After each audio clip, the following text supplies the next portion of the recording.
नमस्कार दोस्तों, राजस्थान माध्यमिक शिक्षा बोर्ड 2025 कक्षा 10 का मैथ का पेपर आज ही लगा है और आज हम इस पेपर का सॉल्यूशन करने वाले हैं। जितना सॉल्यूशन होगा, पहले ऑब्जेक्टिव क्वेश्चन, फिर रिक्त स्थान वगैरह छोटे क्वेश्चन, इस प्रकार कुछ पार्टों में वीडियो बना के इसका सॉल्यूशन करेंगे, क्योंकि वीडियो काफ़ी लंबा हो जाता है। तो देखिए दोस्तों, सॉल्यूशन टाइम ना ख़राब करते हुए। तो यहाँ पर हम लोग सबसे पहले पेपर को खोलते हैं। यहाँ पर देखिए 400 के अभाज्य गुणनखंड घातों के रूप में, मतलब अभाज्य गुणनखंड की घातों का योगफल कितना है, यानी जो अभाज्य गुणनखंड होगी 400 के, उनकी घातों का योगफल कितना होगा। सबसे पहले आपको सबको पता है कि कैसे टेबल बनानी पड़ेगी 400 के लिए। जैसे आप लोग बनाते हैं, जैसे 2 का भाग लगाया, यहाँ पे हो जाएगा 200, फिर 2 का लगाएंगे 100, फिर 2 का लगाएंगे कितना 50, फिर 2 का 25, फिर 5 का 5 और फिर 5 का 1। तो यहाँ पे देखिए 2 की घात तो कितनी है 4 और 5 की घात कितनी है 2। तो यहाँ पे अभाज्य गुणनखंड की घातों का योगफल, तो यहाँ पे 4 और 2 6, यानी इनकी घातों का योगफल कितना हो गया 6। इस प्रकार से इसका आंसर होगा। दूसरे प्रश्न की बात करें, 2x² plus x plus k का 1 0 3 दे दिया, तो k का मान निकलवाना है। तो यहाँ पे 2 3 का whole square plus 3 plus k और इसको 0 के बराबर रखना है। ये हो गया 3 3 9 और 9 9 दूनी 18 हो गया, 18 और 3 21 और उधर जाते हो जाएगा माइनस का 21। तो इसका आंसर होगा माइनस का 21। इसके बाद नेक्स्ट क्वेश्चन चलते हैं। 2 अंकों की एक संख्या जिसमें इकाई का अंक x है तो दहाई का अंक y है, तो संख्या बनेगी। देखो इकाई का अंक x है, दहाई का अंक y है, तो दहाई को गुणा करते हैं 10 से, तो 10y प्लस x। तो 10y प्लस x ब नंबर का ऑप्शन होगा। अगला क्वेश्चन है, 2 त्रिभुज हैं। एक त्रिभुज है ए बी सी और दूसरा त्रिभुज है, इसी क्रम में लेना है डी ई और एफ। और यहाँ पे दे रखा है ए बी का 10 मान दे रखा है, डी ई का 8 मान दे रखा है। तो यहाँ पे B C plus E F का, यानी बी सी और ई एफ का अनुपात निकालना है।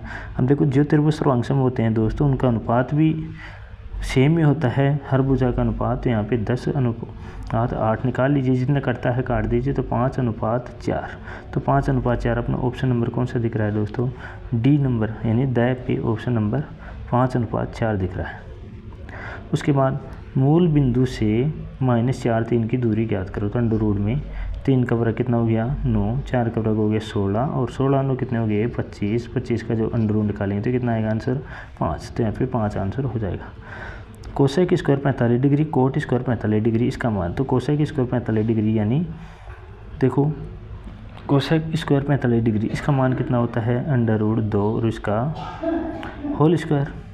और यहाँ पे कोट 45 का मान 1 होता है, इसका होल स्क्वायर, यानी 2 में से 1 गया तो कितना बचेगा 1, यानी अपना ब नंबर का ऑप्शन होगा राइट। एक ऊर्ध्वाधर खंभे की परछाई और खंभे की ऊंचाई बराबर हो दोस्तों, कभी भी जैसे ऊंचाई और परछाई भी सेम बराबर है, तो यहाँ पे 45 डिग्री का कोण बनता है। tan 45 लगता है, तो इसमें 45 डिग्री आएगा, इसमें ऑप्शन होगा 45 डिग्री। उसके बाद में P से एक वृत्त की स्पर्शरेखा की लंबाई 24 है और P से केंद्र की दूरी 25 है। तो यहाँ पे बात करते हैं, एक स्पर्शरेखा की लंबाई तो कितनी है दोस्तों 24, ये स्पर्शरेखा हो गई, केंद्र से दूरी दे रखी है 25 और हमें ये निकालना। तो दोस्तों यहाँ पे 90 डिग्री बनता है, सबको पता है, ये कर्ण हो गया, इनको आधार लंब मान लेना। तो यहाँ पे जैसे ही हम लोग त्रिज्या का मान निकालेंगे, 25 का वर्ग हो गया 625 और 24 का वर्ग है 576 और इसका अंडर रूट निकालेंगे तो 49 का जब अंडर रूट होगा तो कितना आ जाएगा 7। तो इसका आंसर होगा 7 दोस्तों। एक वृत्त की त्रिज्या 7 सेंटीमीटर, उसके 1/4 का क्षेत्रफल ज्ञात करना है। यानी ये त्रिज्याखंड का जो क्षेत्रफल बनेगा, वृत्त की त्रिज्या हो गई 7 सेंटीमीटर, चतुर्थांश मतलब 90 डिग्री का कोण।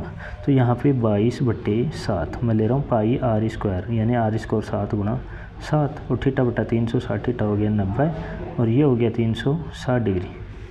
तो इसको मैं थोड़ा सा काट देता हूँ, 0 से 0, 9 1 9, 9 को 4 से गया 36, 7 से 7 कट गया और इसको और थोड़ा काटे तो यहाँ पे ये 2 हो जाएगा, ये 11 हो जाएगा, यानी ये हो गया 11 7 77/2 और 77 का आधा कितना होता है 38.5, यानी ए नंबर का ऑप्शन होगा राइट, 38.5 सेंटीमीटर का होल स्क्वायर। यदि एक शंकु की त्रिज्या 14 सेंटीमीटर, तिर्यक ऊंचाई 10 सेंटीमीटर है, तो शंकु के वक्र पृष्ठ का क्षेत्रफल सबको पता है। वक्र पृष्ठ का क्षेत्रफल का सूत्र होता है पाई आर एल। तो 22/7, त्रिज्या हो गई 14 और ऊंचाई, तिर्यक ऊंचाई होगी 10।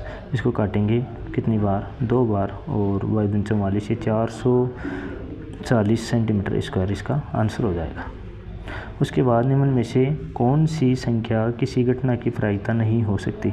सबको पता है प्रायिकता 0 से 1 के बीच में होती है। ये इसको भाग लगाएंगे 1.5 आएगा, तो ये नहीं हो सकती, बाकी कुछ भी हो सकती है। दो परिमेय संख्याओं के लिए एचसीएफ और एलसीएम हमेशा संख्या मतलब लैसा और मैसा दोनों बराबर है। तो संख्या कैसी होंगी ये आपको देखें, संख्या समान होंगी तभी ऐसा पॉसिबल है दोस्तों। लैसा मैसा तभी बराबर होगा जब संख्या समान होंगी।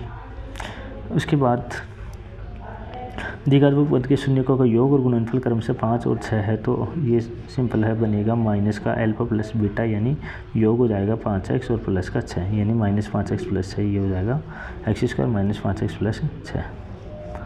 के किस मान के लिए का कोई हल नहीं है, और कोई हल नहीं कौन सी कंडीशन में होता है? जब a1/a2 नोट यानी b1/b2 और नॉट इक्वल टू हो c1/c2, इस कंडीशन में कोई हल नहीं होता है। तो यहाँ पे ये कंडीशन कब लगाएंगे दोस्तों? यहाँ 1/2 आ रहा है बराबर y/k की जगह हमें y का मान, y की जगह 1 है, k की जगह आपको ऐसा ही मान लेना पड़ेगा जैसे मैं 2 ले रहा हूँ। और यहाँ पे क्या हो रहा है कि -4/-3, यानी y का मान 2 ही लेना पड़ेगा हमें, यानी ये ऑप्शन हो जाएगा ब। आगे देखते हैं लास्ट आज का ऑब्जेक्टिव क्वेश्चन। इसके बाद शायद रिक्त स्थान नहीं, काफ़ी है, अभी और करते हैं 17 शायद।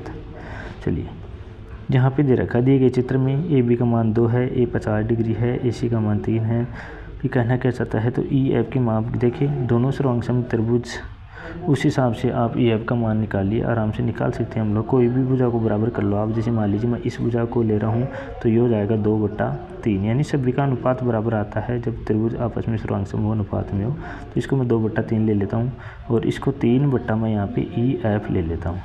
तो यानी ये हो जाएगा 3 × 9, और 9 में जब 2 का भाग लगाएंगे तो 4.5 अपना आंसर आ जाएगा।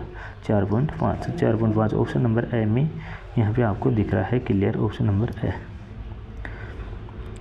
दूसरा, जब sin 2a और 2 sin a सत्य होगा, कब होगा सत्य? जब यहाँ पे मान लीजिए मैं यहाँ पे रखूँ कुछ मान, सभी मान को रख रहे हैं, पहले 0 डिग्री रखते हैं। sin 0 का मान कितना होता है? 0। यहाँ पे भी हो जाएगा 0, ये 0 डिग्री के लिए सत्य हो गया ऑटोमेटिकली, आपको कुछ नहीं करना है।